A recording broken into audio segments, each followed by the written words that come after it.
Thanks for going on this boozy journey with me this morning. Okay, I have 30 seconds. I'm from Casino Mine Ranch. We're in Plymouth and Amador County. We have a beautiful property. We have 100-point winemaker Andy Erickson, but who cares about him because this is Simone, and she bought the property in 1936 to mine for gold, and she called it Casino Mine Ranch because it was a gamble they were gonna get any gold, and they didn't. So we planted vines, and now we're gambling with wine. The gamble of wine. So please come out and visit. I have these cards in the back. They're for complimentary tasting for 2. You can take as many as you want. And here we are, and we have live music. We have pizzas on Sundays and a lot of other fun events. So come on out.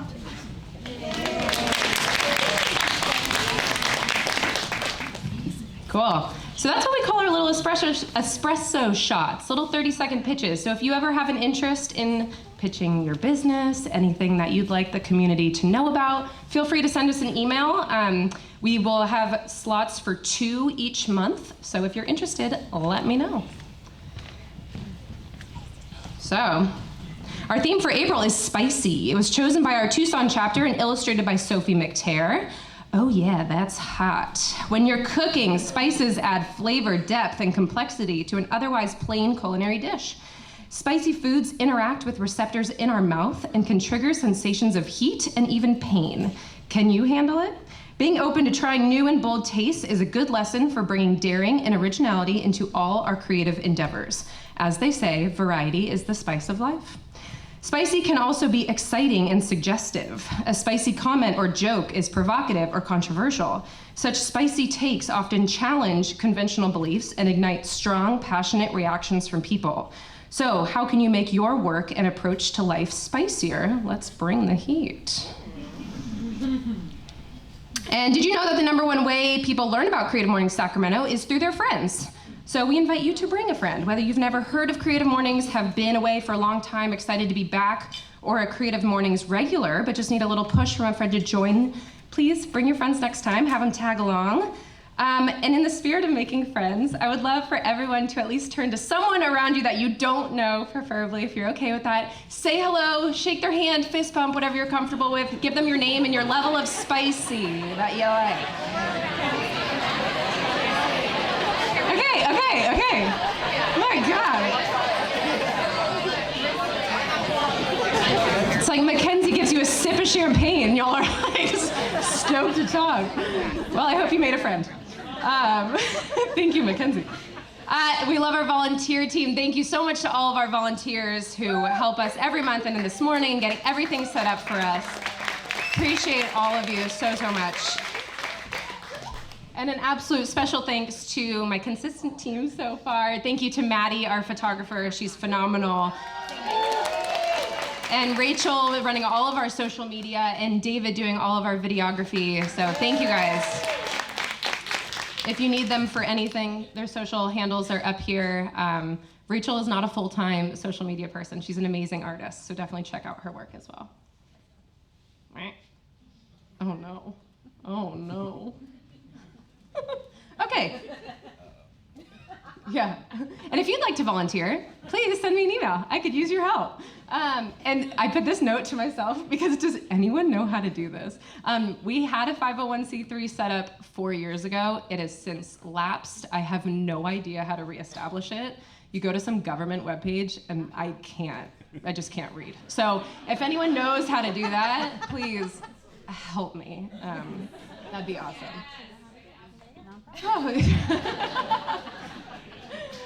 So a huge thank you to our sponsors, the Clara, obviously, where we are. It's a beautiful space. We will be here all year long, so thank you so much to the Clara for having us. Our local sponsors, Old Soul for donating all of the pastries that we're enjoying this morning. Appreciate y'all. Casino Mine Ranch, obviously, for our morning bubbles and sparkles. Avio Floral Designs. Please check out her work, it's beautiful. Natural Co-op for all of our fruit, our floral arrangements in the back. Hello? Oh, it's still working, okay. And Seasons Coffee, of course. Our coffee keeping us caffeinated this morning. If you don't know Seasons, their cafe is located here in the Clara, so go check it out for sure. And thank you to Adobe, appreciate you. And if you'd like to be a sponsor, send me an email. All right, y'all. Creative Mornings is currently in 238 chapters or cities and 69 countries worldwide. 27,000 morning people attend a Creative Mornings talk every month. Our events are and always will be free. So, the Creative Mornings Manifesto sets the tone for our events and shines a light on our values here at Creative Mornings. Everyone is creative. A creative life requires bravery and action, honesty, and hard work. We are here to support you, celebrate with you, and encourage you to make the things that you love. We believe in the power of community. We believe in giving a damn. We believe in face-to-face connections and learning from others in jazz hands, virtual claps, and virtual snaps. We bring together people who are driven by passion and purpose, confident that they will inspire one another and inspire change in the neighborhoods and cities around the world. Everyone is welcome. All right, enough about me, but a little intro. After spending years as a master electrician? Okay. I wanted to make sure I was reading that right. And musician, Chris Barnum-Dann was traveling with his band and eating his way across the United States when he realized he was never going to be a rock star. He also got that one thing he most loved about being on the road was finding and eating great food. He came to appreciate that this love was concealing an even greater passion, cooking. Viewing a chance advertisement for culinary school, he enrolled immediately. Gifted with a discriminating palate and highly imaginative cooking style, he met with quick success and began exploring the possibilities his newfound profession had to offer.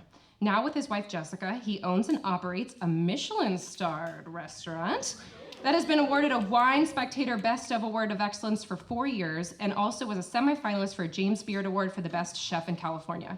So please, everyone, welcome Chris.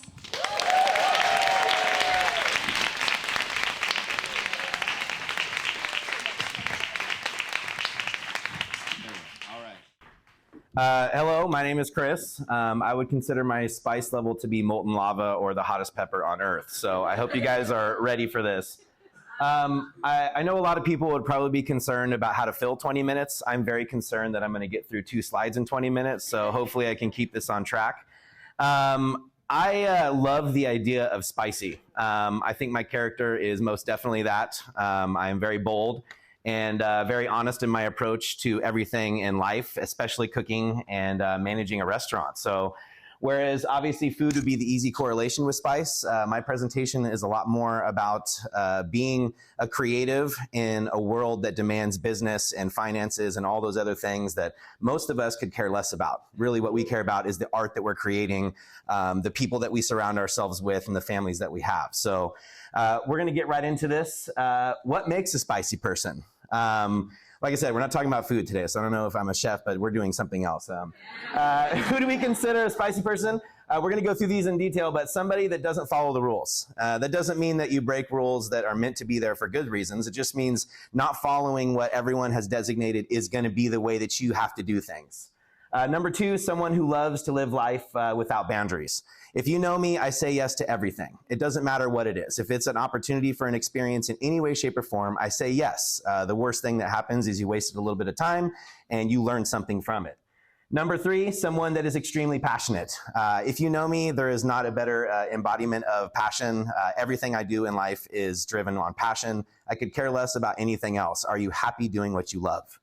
And then someone that speaks their mind, which if you've heard about me, you probably heard I do that on a fairly good occasion. So we're going to get into this. Oh, there we go. Well, rules, this is missing a header, but we're just going to go with it. Rules are for safety. Obviously, keeping people safe is important, but also a lot of rules dumb down our creativity, dumb down our passion, our drive, all of those things to simplify things so that everyone can understand. I don't think that's for people in this room. I think people in this room, for the most part, are wanting to find something that drives them in happiness more than anything else. Rules are usually written by the people who break them. Weird sins. Huh? Oh, yes. Agreeance. Okay, yeah. I didn't know if it was like a boo this man. I'm like, oh, God, it's already going south. But it's true, you know, like people get somewhere, they set the standard and they say everyone else has to do it like we do it. That's squashing people that are trying to do things differently, thinking creatively. I have a rule that I do not follow trends at all whatsoever. I don't care what other chefs are cooking. I do care about them and what they're doing in their restaurants, but I don't care to look at what other people are doing and say, I'm going to do something like that. I'm inspired by that. Be inspired by the world and try to find your own creative process. That way you can truly be a creative. If you're borrowing from someone else, that's partial creative. Yeah, thank you. I got to speed through this, guys. I have no time here, okay? Write your own rules that enable you to be the best for others. Something that I learned after COVID, we're still dealing with it, but after the majority of the really harsh times for especially restaurant owners, rules need to be there to make people happy. How are you enabling other people to be happy, to be creative, to have something that fulfills them in your business or in your community or in your group or in your family or whatever it is? So I think that all of the rules that I make now for Localis are based upon the idea that this is best for all of us together, not just for some people. Lastly, do your rules make it harder or easier for others? Oppressing is obviously something that I think everyone in this room can agree is not good. Right? So what do we do when we make rules as leaders? Do we enable people to be better, or are we enabling them or not enabling them to be better? I try to make sure that my rules are always making it easier for others to understand what we're going for, what the goal is, and how are we going to get there together in the most efficient way possible. Oh God, okay. Blazing your own path will always be the hardest route, but society loves the rule breakers, the ones who offer something different in a world of monotony. This little ditty right here is something we're serving currently on our Thai-inspired menu. It is a mango habanero cheesecake and mango sticky rice play on both of those. When I very first started cooking, I only knew how to make 2 desserts, and I was running a kitchen, by the way, 3 months into my cooking career. It was a really smart choice on their behalf, you know what I mean? Like, I obviously knew what I was doing. But I could make key lime pie and I could make cheesecake. And I thought, well, if I can make cheesecake, I can make it taste however I want to. So I tried mango habanero first. And even back then, I was like, I got that spark from people that were like, this is amazing. I've never had anything like this. That was my drive to continue cooking forever. And I wouldn't have listened to myself and my own creative spark if I would have followed the rules and done something basic, you know, like you're supposed to put a raspberry coulis on cheesecake. That's how you do this. It's supposed to be dense. No, I like mine airy. So I did everything my own way and people loved it. And that was the beginning of me saying, I don't need to cook food like everyone else cooks food. I can do whatever the F I want. I'll be very, very careful. Next up, man, I wish I had my titles because it's hard without them. What is living a life? What is living a life? This is a big one for me. I spent almost 37 years not living my best life. And for the past almost 4 years now, I've been living my very best life. And these are some things that I think are super important. How often do you say yes? Raise your hand if it's 50% or below that you say yes to anything and everything. What about above 50%? You're below 50%. We're going to change that by the end of this speech, I promise you. 50 and above. How about 90 and above? Right? Yeah, I'm in there.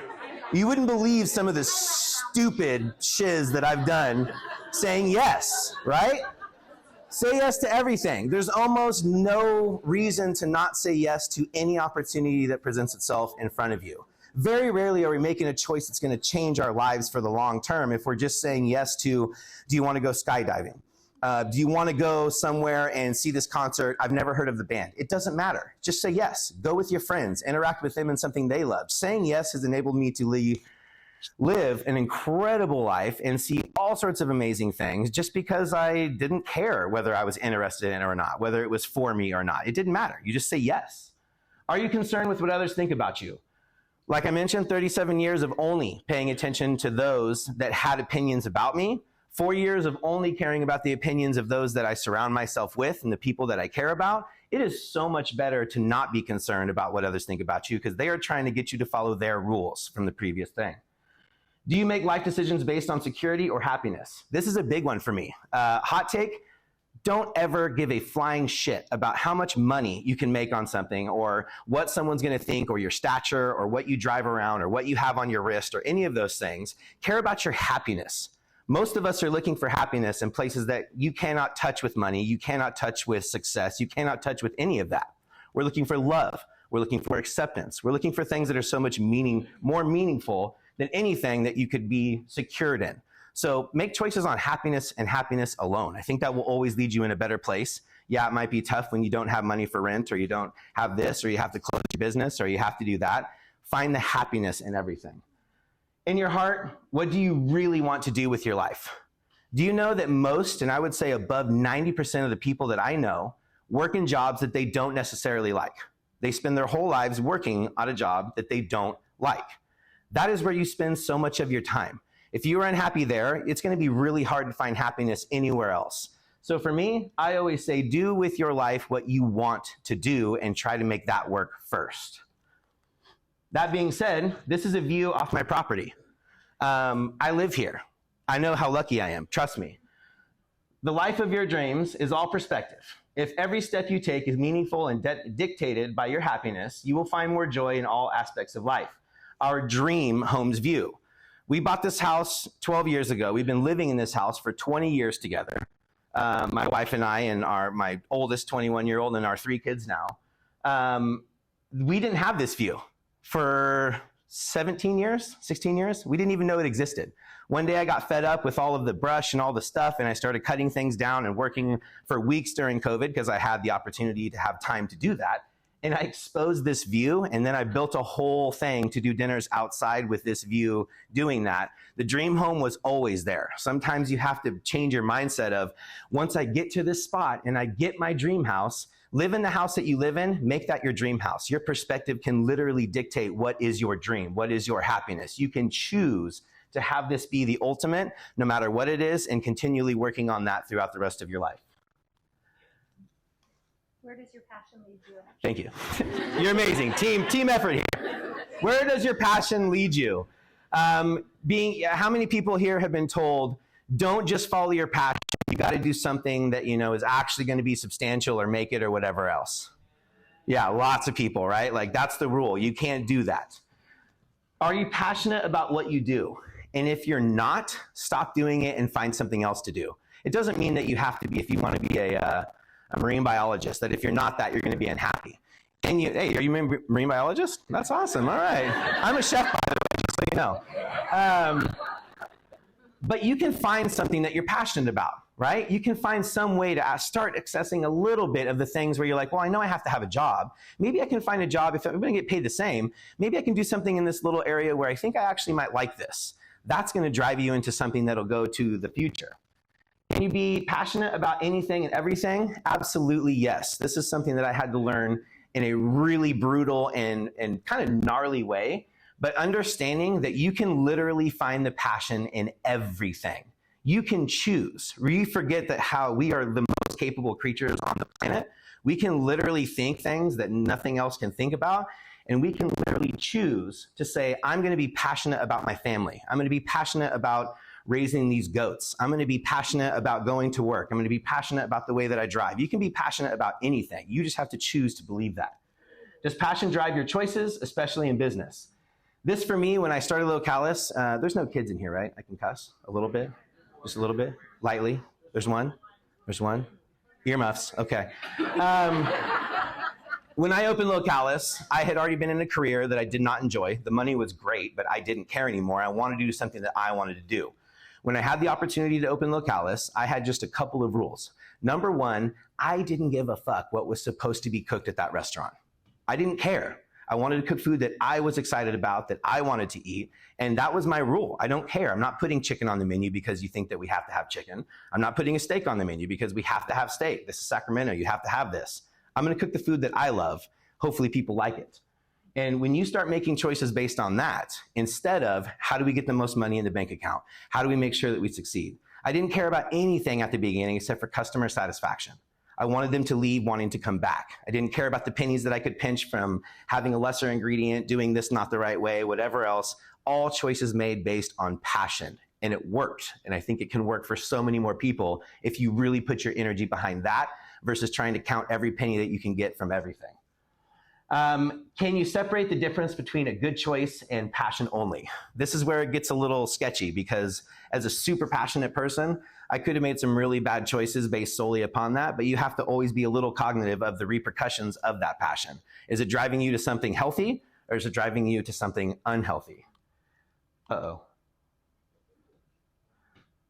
Turn out the light, the party's over. Hey, passion is the literal spice of life. In every area of our life, we crave passion, even from others. Working a job you hate will kill your passion in all aspects of your life. Be conscious of knowing the difference between passion and necessity. This is a picture that I took when I was out at Twin Peaks Orchards. They're a 125-year-old orchard up in my area of the woods, Newcastle.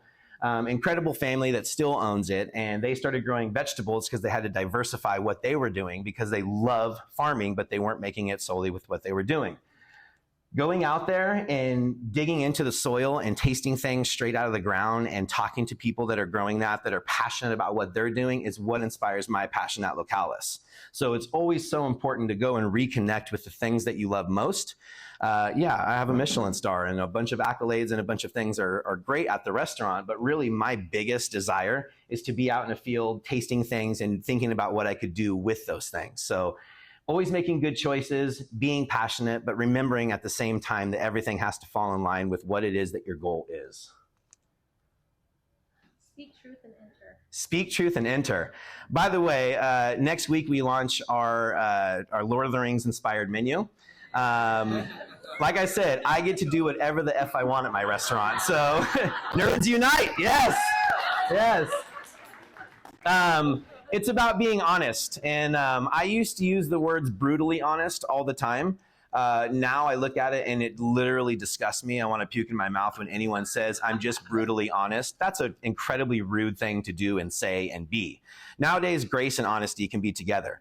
Always be honest. Always. How often have we worried that someone doesn't like us, someone has an opinion about us, our friend said this about this, but we never, ever ask them. We just assume. And that's what we do in today's culture, which I cannot stand. Don't assume anything. Be bold enough to ask the people that you care about. If you care about their opinion, you should ask them, and they should be honest with you back. Because the more honest you feel around the others that you surround yourself with, the more comfortable you'll be being honest with them. Once you can be honest with each other in a real way and not just a polite and fancy and I don't want to ruffle any feathers way, you're going to find the real people in your life that matter, that really make it to where you can go to them and say, I need an honest opinion. I don't want you to sympathize with me. I don't want you to cry. I don't want you to say this. I want you to be honest with me. Am I messing up? Because if I am, I want someone to tell me. Brutal honesty is completely unnecessary. Grace and honesty is necessary, which I kind of just already went over, so we'll skip that one. Boom. Do your words mean anything to the people around you? This is so important to me as a leader in a business. We do work every day. I get that. But I am in my employees' lives. I want them to know that when they need help in any aspect of their life, that they can come to me and get exactly what I just talked about. Real honesty with grace. Right? I'm having this problem at home. She's not doing this. She says this. He does that. Have you thought about maybe the perspective that you have versus what they have? Have you thought about maybe this is something that you're taking the wrong way, that maybe you should maybe think about this a different way? That's not easy to tell someone that's crying or upset about something that's happening, but that honesty is what makes them know that they can come to me and get that. It's always with love, but it's always going to be real, because that's what I think a good leader is. Someone that will not just enable you to do a better job, but enable you to live a better life. Do your people ask your advice?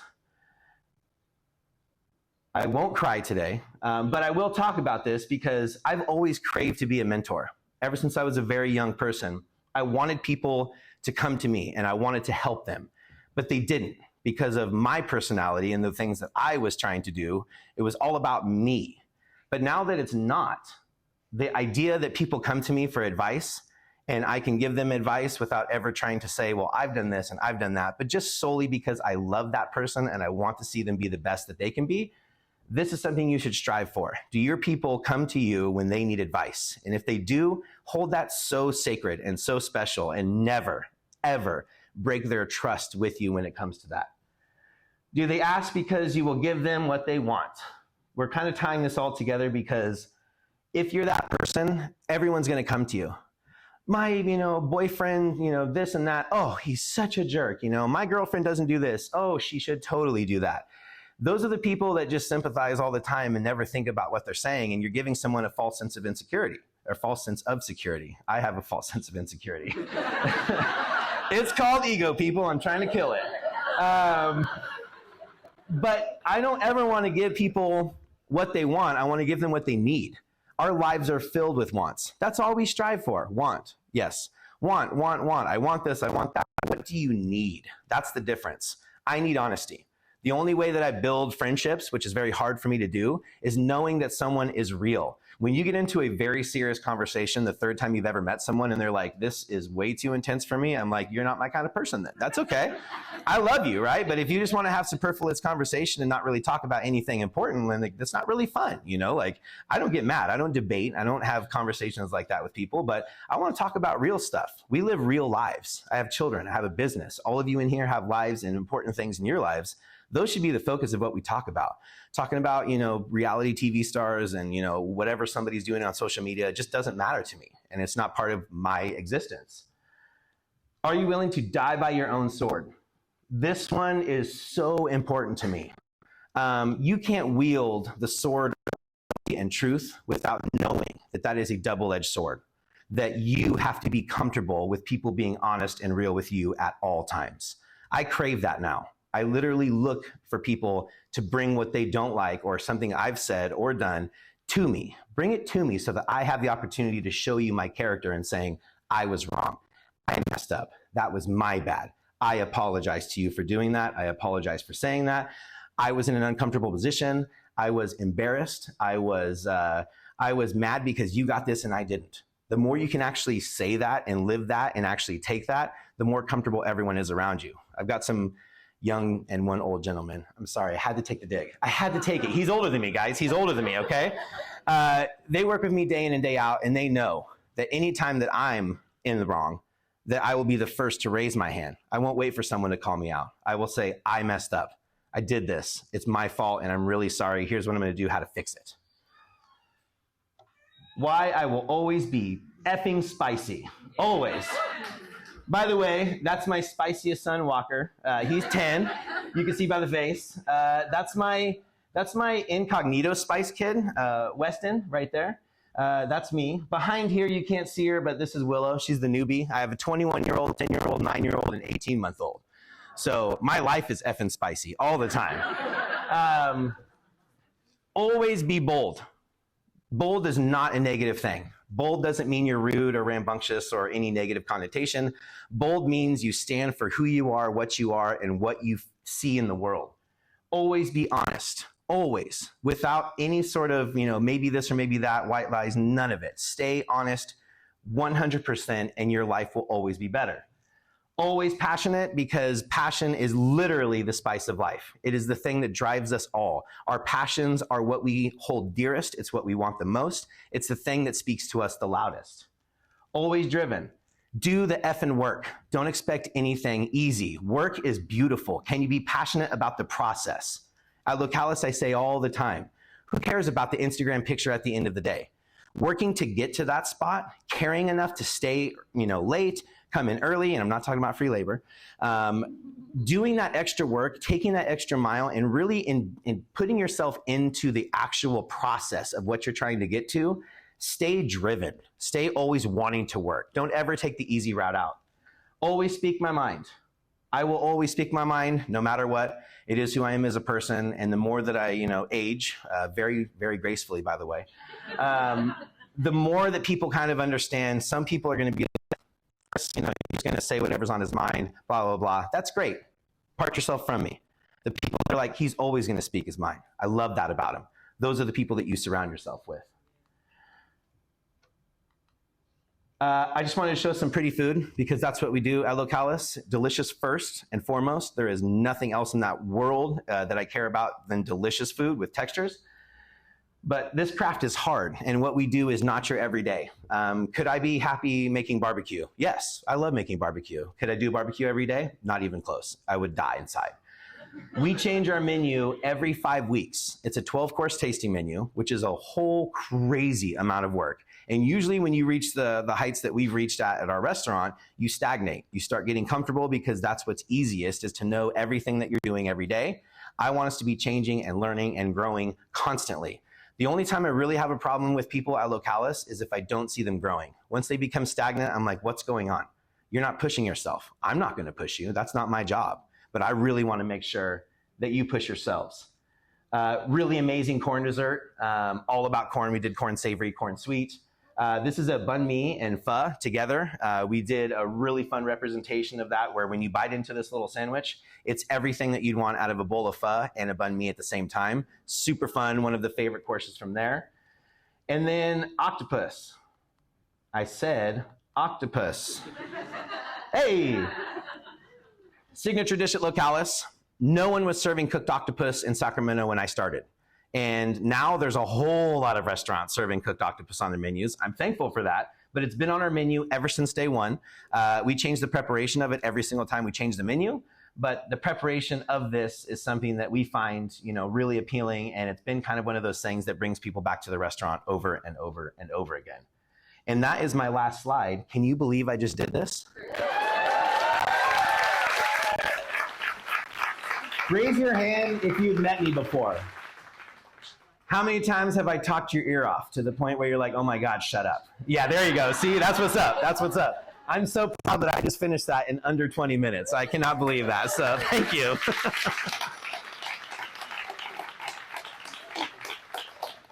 Anyone questions? Time for a few questions. Maddie. How do you find balance? Because you said saying yes to 90% of things and higher. I consider myself someone that does that, and I'm tired. How do you find balance? When you are not saying yes to everything, are you still tired? Yeah. Yeah, so who gives a shit? I'm serious. I've once flown to Thailand for 3 days, and people were like, that's ridiculous. It takes you a day to get there. So what? I get 3 days in Thailand. Of course I'm going to be tired. Who cares about being tired? Get over it. You know what I mean? Like, we're all effing tired. As we get older, we're more tired and more tired. Say yes, be tired, and be joyous, full of life. Like, you'll find energy continually puts itself in each other as you say yes. You're like, wow, I'm tired, but I am pumped on that trip I just took, or whatever else. So, no question. Oh, yes. Who's your favorite customer? How many, have you ever been to Localis? Raise your hand. My favorites. Yeah. No, my favorite diners that come to Localis are the extremely scrutinous and extremely well-traveled diners. We get all the time at Localis. This is the best meal I've ever had. This is the best restaurant I've ever been to. It's always nice. Don't get me wrong. A comment, or a nice thing to say is a nice thing to say. I always water the flowers, as they say. Someone gives you flowers, water them, right? At the same time, context is so important to me. While it's nice to hear this is your favorite restaurant, if your epitome of a restaurant is BJ's and now you've come to Localis, hey, I'm not talking shit. I'm being serious, right? Like, that context doesn't make much sense to me, because I'm like, hey, that's so kind of you, but like, go into the world and go to the greatest restaurants and then come back and tell me what you think of us now. Those are the guests that I really, really love, because they've been all over the world and they're like, hey, Chris. I'm like, how was the menu? I don't ask, can you kiss my ass, please? I ask, how was it? I'm being serious. Tell me all of your details, because an opinion is an opinion. I can walk away and never think about it again, or I can take it to heart and do something about it. People forget that we have the opportunity to get rid of an opinion real easily. They're words that come out of somebody's mouth and nothing more. Yeah. I know you go with your team to places to go explore culinary things. I imagine a lot of people have different ideas. How do you come back and work together to make a menu? I'm pretty much the sole creative at Localis, and people know that when I hire them. There will be a time where my creativity starts dwindling, or I have too many things on my docket to have that. At that point in time, I'll reassess kind of what I do. But I create the menus fully still. It's still the same concept, but I do offer a lot of creativity on how we're going to do things, certain approaches to certain items or techniques or whatever else. There are people that have pushed themselves to be like, hey, I think we can do this better if we try this. I'm like, get it. You know what I mean? But as far as writing the menus, I'm still doing that. It's still my restaurant. So until it's not, I'll probably be doing that. I don't believe in the CDC thing. That's a hot take. Certain restaurants are gonna be like, what? If you're an owner of a restaurant and you're the chef, you should be creating the menu, leading the team, cooking the food still with your people. A CDC is someone that's taken over the creative process of your restaurant. So make it theirs. Hand over the restaurant and say, this is yours now. Go for it. Yes. I thought the story of your journey to this place was so interesting that you were a musician. Is music still part of your creative process? 100%. Yeah. If you come to Localis, we always have good music. It's always different, but it's always good music. There's always a vibe happening there. Music, food, drink. Those are things that are meant to be together and have been together since the dawn of civilization. So for me, yeah, music is still a part of that. I still play. My daughter, the youngest one, loves just when I play guitar to her. She comes over and shakes her head and stops the guitar from being played. I'm like, that's not how this works or whatever, but I get it, it's fine. But yeah, always, music will always be a part of my life. It'll never leave. Yes? Who's your most difficult type of customer and what have you learned? That's a great question. I think the uneducated diner is my least favorite. People that haven't been out in the world, haven't traveled, haven't had experiences, haven't done all that then have a very solid opinion about what they think they like. And what I learned from them is that you have to be honest with grace and be like, hey, I get that you normally don't like Thai cuisine, but I'm telling you should come in and try what we're doing. We had someone cancel yesterday. They tried to cancel, I don't like Thai food. Well, I'm not giving you your money back. It's a day of, and you booked. So it's this kind of, you want to come in or do you want to do something else? But you can't just be a dick about it. You got to be genuine and say like, hey, this isn't Thai, right? This is Localis Thai. Try this. Maybe you'll love it. They came in last night, absolutely floored. I'm so thankful I came in.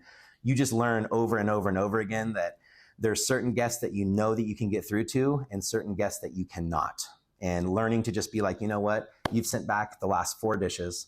I've tasted those dishes. They're exactly what I want to serve. At this point in time, let's not waste each other's time or energy. I'll take care of your meal. Please have a wonderful night. Let me know what restaurants you like so I can get a comparison of what you like versus what we serve. And just being honest with people. I think that's like my favorite part. Yes. Did being a master electrician influence you in your career in any way? No, not at all. No, I was very good at it. I made a lot of money. I had my own business and I was always very good because I showed up on time. I did a very good job. I always bid fair. I never tried to gouge people. But I learned that hard work and being honest will get you far in business. But that's about the extent of anything outside of like the actual job itself. Except for I can remodel a restaurant by myself, which is pretty awesome. Yeah. Sorry, I'm cutting you off. Oh, it's my mom. All right. She's got that mom privilege. Hey, yo. Given everything that you just said, that sounds very powerful and interesting, I just sort of wondered, what does hurt your feelings or make you feel? Oh man, that's a deep question, Mom. Thanks. I'm a crier too, and I made it through this whole thing without crying, so I'm not going to stay there. I think the things that really hurt my feelings are the dishonesty that you find so prevalent. Don't be kind to my face. Don't tell me in my restaurant, everything was lovely. Oh my gosh, it was a great experience. It was so wonderful. And then I hear from so many people that like, oh, the place is crap and this and blah, blah, blah. That's what actually hurts me most. It's not because they didn't like my restaurant. I don't care. I really don't. Like, if you don't like Localis, I get it. There's a lot of people that want to eat what they like to eat, and that's fine with me. It doesn't hurt my feelings at all. But it does hurt my feelings when people are dishonest. That's like, it drives my paranoia. I'm a paranoid person in general. It's just part of my character trait that I try to combat every day. But definitely when it feeds into that, when you just, when you get soft talked and to your face and then turn around and say something different, everything I've just talked about, like, that's the hurtful stuff. Thank you guys. Appreciate it. Of course, yeah.